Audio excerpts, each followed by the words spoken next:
The Battle of Agincourt, one of England's greatest victories. However, today the English do not stand alone. Well, in fact, the English don't stand at all, as they have been replaced with the Elves from Middle-earth. Instead of Helm's Deep, the Elves got a little bit lost and they have arrived at the Battle of Agincourt to take over for the English. I like to think that they're buying the English time to escape, even though the French army intercepted them on their way back to England. You know, the Elves were like, don't worry, Henry, we've got this, you keep on going, and we'll hold the French dogs here.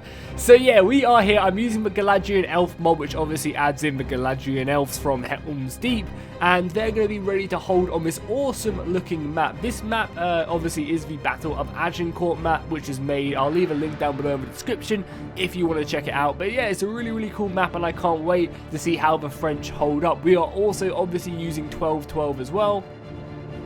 So as you can see, we have a whole wealth of French infantry, French crossbows, and also French knights. These guys looking absolutely amazing. I am playing against the AI, so we're not going to be having any crazy tactics. This map only allows you to do like a 1v1, I think. So unfortunately, I can't really have... I wanted to do a 2 vs 3, like historical Agincourt battle, but unfortunately, that just was not going to be the case. So yeah, we're kind of stuck with just doing this against the AI, but I think it'll be really fun nonetheless to watch the French charge against my ranks in all four. So obviously their knights getting stuck in the mud, and then the elven archers just absolutely demolishing them. As you can see, the elves getting into position. And it's actually really cool to see all these mods being added to the workshop. I think over the past couple of weeks there's been an absolute ton of new maps added. A lot of Game of Thrones maps have been added. There's one modder who's been going absolutely mad with maps. I think he's added like 9 in the past 2 weeks. And then there's also a handful of like this. I think this is made by a different guy.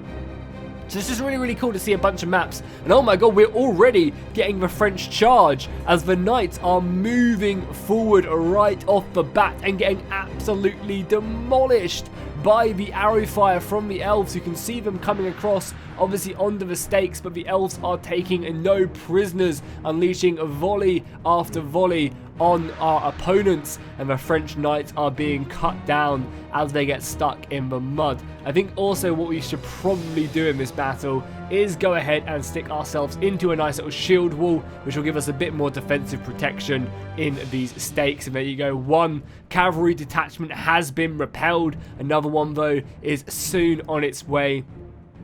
And I try to make sure to give the French as many like kind of varied units as possible. We've got a decent detachment of light cavalry here, but then obviously we've also got the heavier French knights. And it is kind of unfortunate that I can't really show you guys like more like a historical focus of this battle. I guess I could, but ideally I wanted to do like a 3 people on the attacking side and 2 on the defensive side, so that we could have like forces coming out of the woods. We could have a delayed French army, because historically in the battle there was a big detachment of French infantry or French knights and infantry that turned up very late to the battle. And that's why Henry, well, supposedly Henry killed all the prisoners, is because he wanted to scare that army off and, yeah, not have them come in. I think numbers-wise, even though it's hotly debated, Henry only lost around about 100 men in the battle, which is kind of crazy, and the French lost like 3,000, even though it is, you know, like something pretty hotly debated. You know, the victors do write history and all. But the arrow volley is going in pretty heavily on the French knights as they're about to just come clashing in against my front lines. And oh my god, the heavier French knights have made a huge indent, doing what they do best. And as more and more knights come in, you know, their forces are very much delayed on the back line. And I don't know also how well this is going to go as another line comes flying in against our elven swordsmen. I don't know how well the elves are going to hold up, because obviously these mods aren't hugely balanced together. I believe 12-12 units have a higher stat line overall, so the French are going to be pretty hard, like hardy units to break. But obviously we have the defensive position here, we have the arrow fire, and we just need to try and make sure that we, you know, take down as many of these knights as possible. I believe they can't charge through these spikes, but I might be mistaken, as the elves are about to fire off another volley off onto this brave unit right here, just taking the fire as they're stuck in the mud.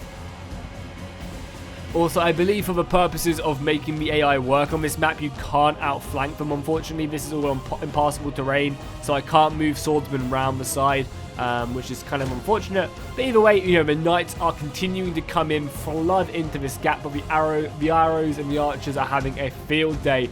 We could change to like heavy shot, maybe that would be a bit more effective against these French knights. But yeah, the knights are continuing to smash against my battle line. And we could probably go back onto normal speed as we see the French knights hitting hard and fast. More and more of them coming in with all glory. And these are the heavier knights right here. These are the really, really scary knights that the French have at their disposal. But the elves are just firing in volley after volley, repelling them. And look how awesome that looks, as well as the cavalrymen just kind of continue to run through.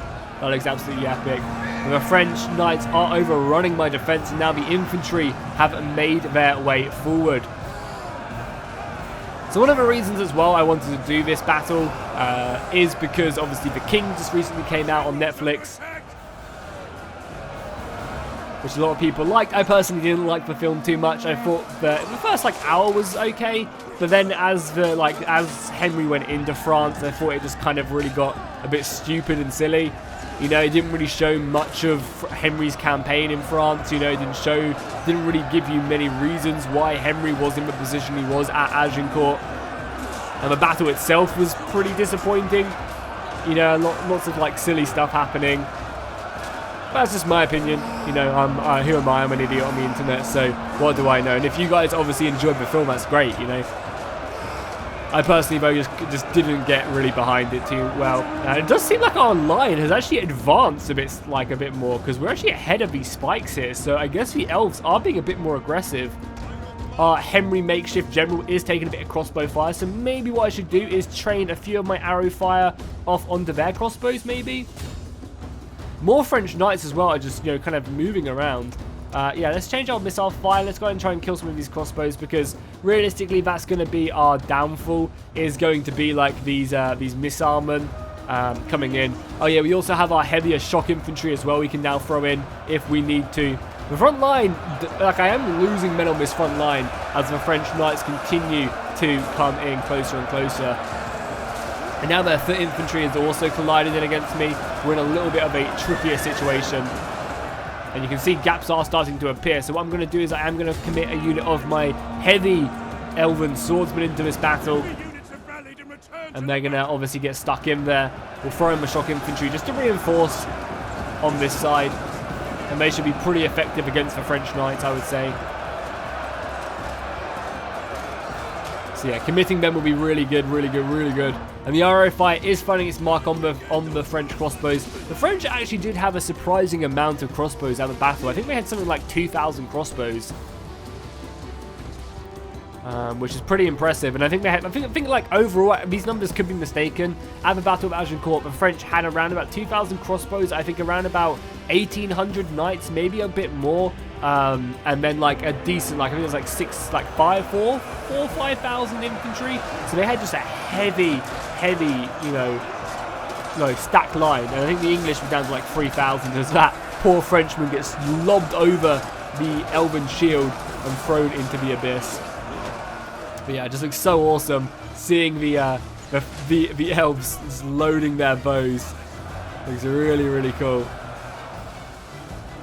Especially as the battle does just, you know, devolve into madness at this stage of the engagement. These guys have such a good firing arc at the French. I can't imagine they'll be standing for too much longer. Yeah, the balance of power is in our favour already. I was not expecting to have this much of a clean fight. You can see some of the heavier French infantry now getting stuck in. The guys with like the larger buckler shields. But do let me know, guys, if you want to see more battles like this. What I could do is I could easily replace the French with the Orcs of Mordor, and then have the English defending at Agincourt. So if you guys want to see another battle like this, where we do kind of replace, you know, parts of history with fantasy factions, then do let me know, you know. We could do, you know, what if the Starks were at Agincourt, you know, instead of what if the Elves were at Agincourt. we can completely change it up. You know, there's a pretty, you know, decent mix of units and balancing between these 3 mods now. I believe one of the main modders on Rise of Mordor have recently changed and developed a decent patch for the Game of Thrones 7 Kingdoms mod as well. So, you know, we can quite easily mix and match these mods together. I think the 12-12 units are slightly stronger in general, but not by much. If I just stick some chevrons on these units, I think they do a pretty good job. We've got some really close-up engagements now as well. I mean, let's just pause it really quickly because I want to see some of the awesome. I mean, look how great that is. Like, this elven soldier is like mixed in there against the medieval knights, fighting for his life. The elven battle line. Oh my god, that looks amazing. Look at that. That's definitely screenshot worthy for our elves right there. I mean, even just like zooming in like that. Oh, looks great. You can see the elven battle line strongly holding in. It's so good. And then obviously on the left flank as well, the volleys coming in from the elven archers as they just unleash hell. All of the French knights who have just been decapitated on their way to the battlefield. You can see men dripping and stuck. You know, lots of horses there just in the mod there to die. Unfortunately, we did not have any forces coming from the woodland area, but I think for the most part it's probably been, you know, for the best. All our archers are actually out of ammunition now, so then only have a couple shots left. But the archers are now coming around. I did not expect our elven front line to hold that well against the French. Because the French do have better stats, like we can look at their stats really quickly if you guys are interested in it. You know, these guys have, what, 30 melee attack and 30 melee damage? Okay, maybe not. Maybe they were a lot more balanced until I gave everyone golden chevrons because I assumed they'd be a little bit harder to fight. Obviously, because they had so many more numbers, I thought they'd grind me down. But maybe their stats are a lot more similar than I thought. And maybe I just need to give the French a few more of these late tier infantry to kind of help them out.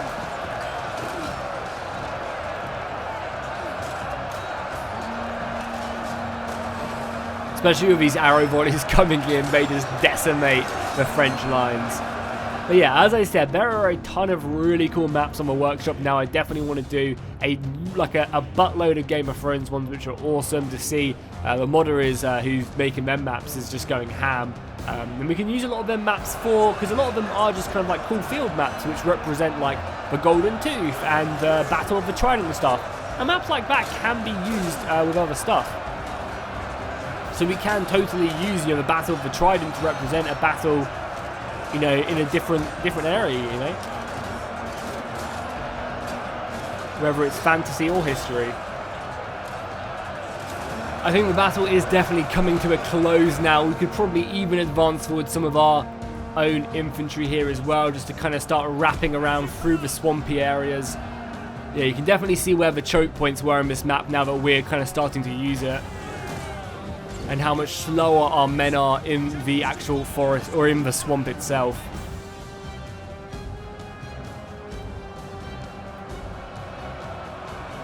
And I think what we'll do as well is we'll give the order to start pushing forward. Our swords have broken forward very aggressively with our flanking force coming in, which we can actually just straight up break our shield wall on that unit. And we'll come round on here. Yeah, with our nice little push here. It does seem like the Elves have done a very good job at the Battle of Agincourt. Not quite as well as the English historically, apparently. You know, we have lost more than like 3... Oh, have we actually? We've actually lost similar amounts of men. No, I think it does go to show this defensive position is very effective indeed. One of the good things about this defensive position is what, you know, and kind of, I guess, what led to the French being as demolished as they were, is the English actually moved the stakes during the battle. And the French catastrophically didn't charge them whilst they were doing that. The English marched, like they picked up their stakes and they advanced further down the battlefield. And because of that, you know, the French decided not to charge them at that point. The English then got to dig in a little bit further up the battlefield, which gave them, you know, a decent position there to push on. But it does seem like the French are now in full-on retreat. Even though they did fight bravely, they are fighting a mortal being, so, you know, what can you expect? And there we have it. The engagement is over. I don't know how the hell this unit got all the way over there, but they did. I know some of their units are coming back. I mean, they are retreating, but we can try and catch them. We could probably just stick this on triple speed as we do continue to pursue them as the French try and form up. But I mean, their units are breaking on sight. Maybe these are the prisoners we can start to execute like they did in the historical mode. I don't really know. I think they're trying to retreat, but they're kind of struggling to do so. As a few more men do come back, but yeah, it's not going to be enough for them. You can see they are being cut down by the heavy swords of the Elves. Obviously very skilled with the blades, and they literally only have a handful of men left who are coming back now, but everyone else is properly routed though. You can tell by the flags in their little icons. And then we go a victory for the Elves. So if the Elves were at Agincourt, it'd be a very similar story. But I'd love to do another battle if you guys want to see it, where we replace the French with the Orcs of Mordor, and we have, you know, and we have the English defending at Agincourt, and we see if you know, Mordor could do a better job with their heavier infantry than, say, the forces of France. Taking a look at the kills, we can see that, yeah, the Elves racked up so many kills on their bows. It's actually, yeah, pretty goddamn crazy. For the French, they did a pretty good job as well with at least a few of these knights, but they just basically ran against the battle line and got shot to pieces. I don't think, oh wow, I could have actually had, oh wow, you can have 4, okay, that's definitely what we're going to do next time with Orcs then. We'll have the Orcs and we'll have like 4 Orc attackers, and if that's something you guys want to see, I didn't realize you could have multiple attackers. I definitely would have done that. We can have like 20,000 attackers. That'll make for one hell of a battle. Yeah, let's do that for sure, and we can, as I said, have like Mordor and you know, going up against the French also, or going up against the English. That could be pretty fun, as we'll actually see the proper English longbow go to its yeah, its proper thing, and also stick it up on very hard battle difficulty as well. Okay guys, well hopefully you enjoyed that, and I'll see you in the next one.